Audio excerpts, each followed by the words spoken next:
In my left hand is the Seiko Sumo, but in my right is the Tissot Seastar. There is a winner, but it's a close call.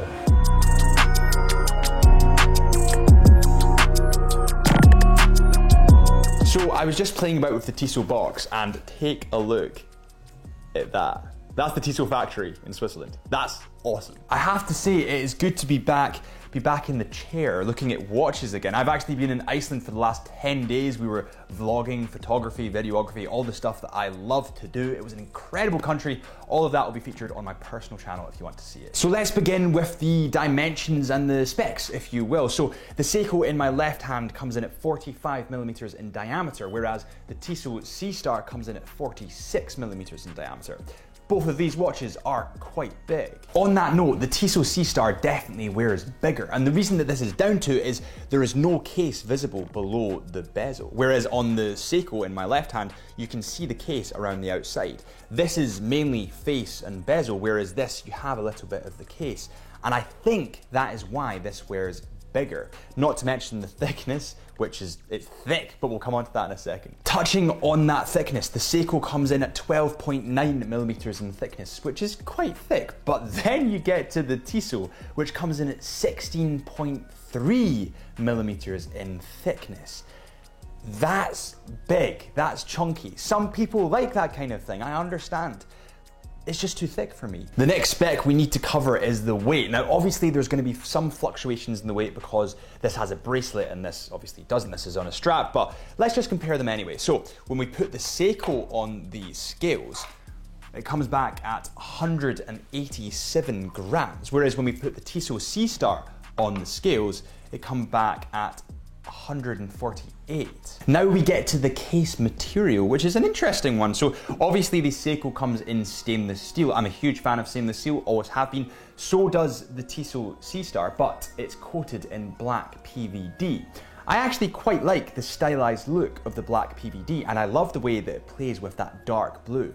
The colorway that they have picked, it works really well, it has to be said, but I'm attracted to the Seiko, and the reason being is that it has brushed and polished steel. It plays wonderfully with light.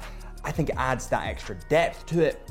I'd have to go with Seiko in this one. Taking a look at the outside of the case, the Seiko has a crown at the 4 o'clock mark, which is a strange one. My hand normally goes to the 3 o'clock mark, just out of habit and instinct with my Amiga, but then you get to the Tissot, it has crown guards, which the Seiko doesn't have, and the crown is at 3 o'clock. The crown guards seem to merge the crown into the case more seamlessly to me, so I'd lean more towards the Tissot on this one. We discussed a little bit about the thickness of each of these, and I said that the Tissot was maybe slightly too thick for my wrists, but let me put this to you. The Seiko in my left hand can go to 200 meters underwater, so it's water resistance to 200 meters. I'm gonna put this down for a second. This is water resistant to 600 meters. That means the thickness is justified. I mentioned this in another review when I was reviewing the Amiga Seamaster Planet Ocean. I'll link that up here for you if you want to see it, but I want you to imagine a blue whale at the moment. They can go to depths of 500 meters. This can go to 600 meters. And then look at the size of this comparison to a blue whale. This is impressive. Both of these models, being diving watches, have sapphire crystal. Now, the good thing about sapphire crystal, for those of you that don't know, is it is extremely scratch resistant and also resistant to pressure, and hence why it's used on diving watches. So moving on to the bezel of both these pieces. The Seastar in my right hand comes in a black ceramic bezel, which almost looks polished. It reflects the light really, really nicely. It has white numerals throughout, which contrasts lovely with the bezel.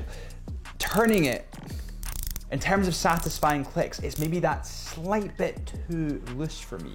Then we move on to the Seiko. The Seiko's bezel is a deep forest green, and I really like the color. It almost looks black in certain lights when you're moving it around. In terms of satisfying clicks, this is what you're wanting. It's that little bit more tough, that little bit more rigid.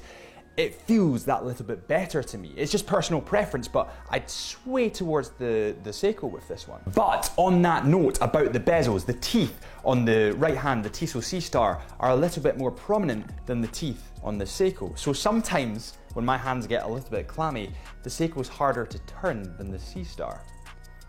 This is difficult. Moving into the dial, the obvious thing we need to look at first is of course the color. So on the Seiko in my left hand, it's a deep forest green with a sun ray throughout. I really like this color. I'm a big fan of the green and it looks almost black in certain lights. But then we move on to the Tissot and it kind of has a central blue color that disperses out into a gradient of black. And it has wave patterns running through it. I really, really like this texture, this depth. But I prefer the color of the Seiko. I think I maybe lean towards the Tissot purely because that pattern's so beautiful. One thing that I forgot to mention when I was going around the detail is the helium escape valve. The Tissot has one, the Seiko doesn't. Anyways, back to the dial. The date window, the date window. You guys know that the date window is a big one to me. On the Seiko, it is at 3 o'clock and on the Tissot, it's at 6 o'clock. Obviously, I'd have to go for the 6 o'clock. I'm a big fan of 6 o'clock. I think that it adds more symmetry. It's not to say 3 o'clock's bad, it's just my personal preference. Taking a look at the hands and the indices, the hands on the Seiko are more elongated and elegant, whereas the Tissots are a bit more rustic and maybe a bit more old-fashioned. I would probably go towards the Seiko on this one. But then we get to the sort of indices and the markers. The Seiko has a combination of triangles and circles, which looks really nice. They're a little bit closer together than the Tissot, who also has a combination of triangles, circles, and rectangles.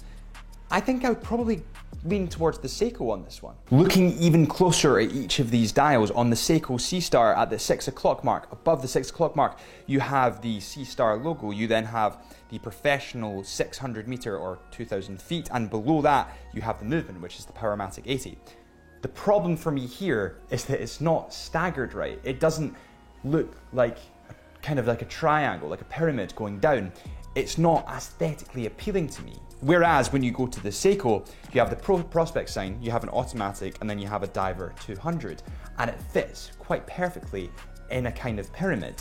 So I'd lean towards Seiko on that one. By the way, I'm going to put these watches down for a second because I need to speak directly to you.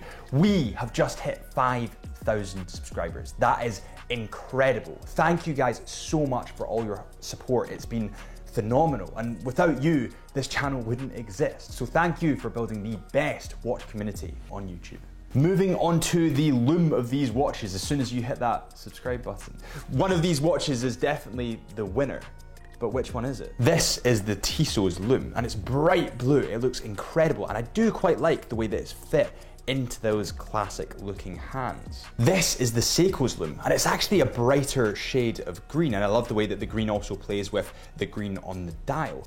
I think this is the winner. Now we get to the battle of the movements. The Seiko has the caliber 6R35. This has 24 joules, beats at a frequency of 21,600 VPH, and 70 hours of power is in this movement, which is pretty impressive. The Tissot's movement is the Powermatic 80. It beats at a frequency the same as the Seiko of 21,600 VPH, but the power reserve is incredible. It's 80 hours. Before we get on to the winner by the majority vote, which would what I would say, I prefer this one. We actually have our very own Instagram, which is Chisholm Hunter Watches. And if you want to see any watches in particular on this channel, us reviewing anything for you, then send a DM, slide into our DMs on Chisholm Hunter Watches. The price has a profound effect on what watch you would choose. So let's go over the price first before we go into what watch I would choose. The Seiko comes in at £740, whereas the Tissot comes in at £865. So the Tissot is almost £100 more expensive. But for that extra £100, you get a helium escape valve, 600 meter water resistance, a Powermatic 80 movement, a screw down crown which has crown guards, a ceramic bezel, and also PVD coated steel. I like the design of the Seiko, but I love the functionality of the Tissot. So for this one, I'd have to go with the Tissot. You guys still here? Make sure you hit that subscribe button. I'll click this bezel.